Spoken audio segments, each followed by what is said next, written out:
Welcome back. Yes, you're listening to Riddim FM. Yes, and the program is SpotOn, the People's Program, the People's University. And I want to say thanks to those persons. I always say thanks to those persons who are supporting the program. And I want to let you know that I'm trying my best to archive episodes of the program. Yes, I have them online. You just look for the Trute. But the Trute, T-R-U-T, don't truth. But the Trute, B-A-R-K-D-I, Trute. And if you check my blogs too, you see it. So, because listeners have been asking for past programs, they have told me that they have found the programs quite informative. So, I'm trying my best. It was a lot of work, so no pressure me too much. I must say, I see that, Well, you never know. Still, they think me a young boy like you, a young girl, I like you young girls now, man. So, putting them together, it involves quite a bit. You have to edit them and so on. So, I'm trying my best to make them available because I do get plenty of valuable information from the experts who come on this program. And I'm encouraging persons. It's clear to me when persons come to me and they complain about certain things that whatever happened to them, it happened to them because they were not aware. And you have to just keep on listening. Spend some time, I'm telling you, begging you, appealing to you. A program like this is the only program of its kind in Jamaica. So it doesn't matter which radio station that you listen to. It is very important that you listen to SpotOn and to learn something. Now, the headline that I have in the papers here this morning, the Jamaica Gleaner, which is, I'm not happy at all, I see two things here, which are the headline of the Gleaner. I'm not very happy about it. It says, not above the law. Court rules Holness recommended reassignment of Bernard unconstitutional. Let me go through it. I think I can probably have enough time to at least read the article. It says, an attorney at law, Mark Williams, who discarded an Education Ministry Permanent Secretary, Lord, and discarded, Lord, what have to write this one? Anyhow, discarded Ministry Permanent Secretary Dean Roy Bernard says a message has been sent that no one is above the law. After the court ruled that his reassignment to a created post by the Holness administration was unconstitutional. In its judgment on Wednesday, the Supreme Court said that Bernard's reassignment to the position of Director General in the Ministry of Finance and the Public Service was unconstitutional. Further, the court ruled that the post was created in February 2020 and gazetted 10 months later in December 2020, more than a year after Bernard was assigned to the position. And I'm going to go into details, but it is very clear to me, and it's a dangerous thing, We make the law, so we must follow the law. Because that is how, sometimes the law might be backward, but we should follow them until such time that we decided to change the law. Because if you don't, then you'll end up with a system which is corrupt, a system which lacks justice. So we need to. So this is not looking good at all. And going forward, we must make sure that we follow what is expected under the law. There's a constitution, and it can be very costly when you are in breach, because some of you might know when you take certain actions and it goes to court, you probably end up you and I end up paying a few millions. So I'm not too happy about that. Yesterday I had a long chat with a member of parliament, and I'm telling you, I'm getting very concerned that members of parliament, they're taking on things that is really not their prerogative.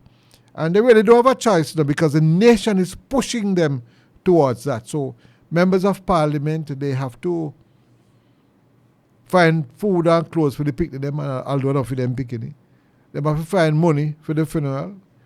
They have to attend every funeral. They are social workers.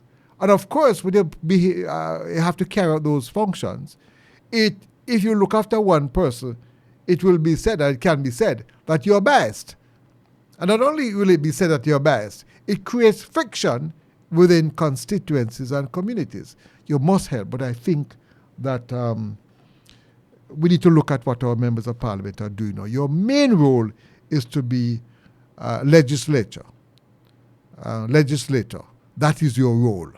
That is your main role. There are other things you can do, but I do believe that parliamentarians are getting involved, too deeply involved in other things. They are involved in who is appointed to certain positions. And don't tell me nonsense about this a government and this a government more corrupt than that a government. That wastes my time. But the one of them, and don't tell me not nonsense because I'm part of the system. I know I go and I've been close to what's going on over the years. I'm picking with that children, I know politician, minister live in front of my yard. So when me talk, me I say, and I've been all over. Is that one little man who just comes sit around a microphone who stand on top because he doesn't know, right? As a matter of fact, I tell no phone me have probably more experience than some of those politicians. It's just that I'm not a politician, right? Mark, you know it. I love politics. Let me tell you that. I love politics. And nothing is wrong with politics, though. Politics is that if anything is dirty about politics, it is persons who make it dirty. So I'm advising those who are going to do politics and those who are in it, who don't need to follow the law. Tread carefully. Certain things you are not to do. Too many of our political leaders are getting into things like the appointment of heads of organization. No, I think you ought to have a right to recommend someone. But it is good to take advice. Because sometimes you decide that John Brown must go there. You don't listen to anybody. And John Brown is a clown. Not only is John Brown a clown, but are your good friend. But learn this. Your enemy not going to tear down because you always look out for your enemy. It is your friend who probably is not competent. And when they tell you, boy, boss, you look good enough. Boss, you this and boss that. And you feel good. But he cannot deliver. And you put him there to be in charge. And he or she will embarrass you. So that is something I'm very concerned about. Now, the matter of Mr. Christie continues. My humble opinion, Mr. Christie, I will tell you some opinions that I have. And let me tell you something, we tend to believe in this country that lawyers know it all. And I love lawyers. You need lawyers. But when it comes to running of a country, this country belongs to every one of us. And no lawyer, no politician have no right to Jamaica more than anybody else. And that is why I'm very concerned that committee that they have appointed have, I think it must be 10 lawyers, 10 or 11. Why? The Constitution is not about law as such, although it is law, supreme law. It is about what we as people believe we need to have. Right? Everything we have to put out on this one. We are very prejudiced in this country. You better learn this the same way. Where white man did prejudice against black people. Right? And treat black people like slaves. The same way if you never own property, you can't vote. It's the same way in this country. We believe that because you're not a lawyer, you didn't go to university, you can't participate in decisions, even sitting on board. Many persons who probably can't sign their names properly, they're no fool. Because I hear talk about who's competent to go on a board. From the moment you're a taxpayer, and you're no fool who can sit on a board. And you must have at least one or two who can go on a board and be very practical and say what is happening. I think we are putting too many intellectuals and believing that the man who just can't go primary school or early school didn't have no sense. We put them on the school boards though. It's just amazing. We put anybody on the school boards. And some of those on the school boards, they probably need to go back to school if you ask me. Now back to Mr. Christie. Mr. Christie say I'm merely a conduit. This is what the headline says. I don't have time to go through it now, I hope he didn't really say that, Because, Mr. Christie, you're an intelligent man. And if you have a position where you're just a conduit and just a mere pipe, then something is wrong. You see, some of us occupy positions, and if it's not working out, we need to say so before. One thing I will tell you, though, Mr. Christie, which I can't support you on, you ought not to be tweeting things from media houses. You should not do that, sir. Let me tell you why. How come you don't tweet what I say? Mr. Christie, how come you don't tweet what I say? Me know somebody too. when you tweet what a media house says, it could come across as if, Lord have mercy, this has to do with integrity now. Let me careful what I say it. All right. If Vernon Darby tweets what the Gleaner says, then somebody could say the Gleaner look after me and I treat me so I can't tweet what them say. Right? But if I do it, I guess I'm okay. I'm seen as a citizen and talk show host. Right?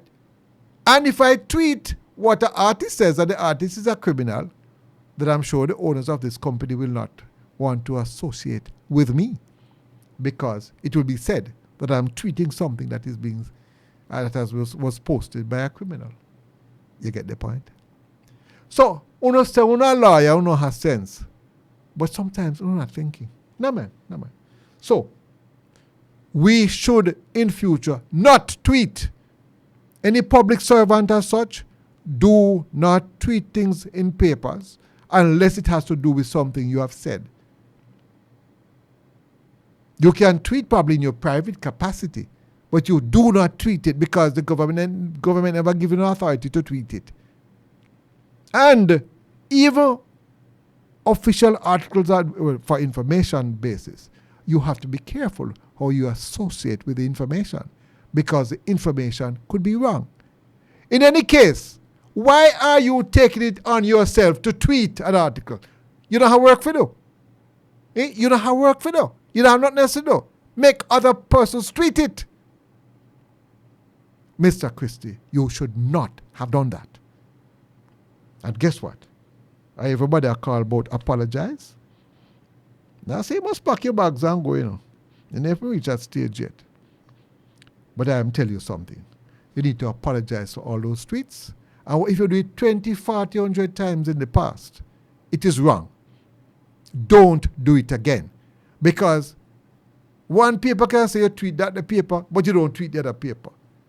And they are going to question your integrity. And if the paper puts out information and the paper becomes a paper that we should not respect, then you are part of you are someone who has been tweeting what's coming from that paper. Tweet what is coming from your organization. That is what you are paid to do. You're not paid to tweet anything from any other organization. I would really like to hear what my listeners have to say about this matter. Not very often I come down so hard, but this one is a no-no. I don't want nobody to come tell me about your masters or your doctorate. We have a way because we feel that we're intellectually up there. You're absolutely right. Or because we are lawyers. The head of any government department must be careful, especially the Integrity Commission, when you're tweeting things. And as a matter of fact, I feel very strongly you should tweet nothing. All you should tweet is what is coming from the organization. Because somebody might say that you are being paid by the media house to send out the tweets. And you're endorsing what is said by that media house.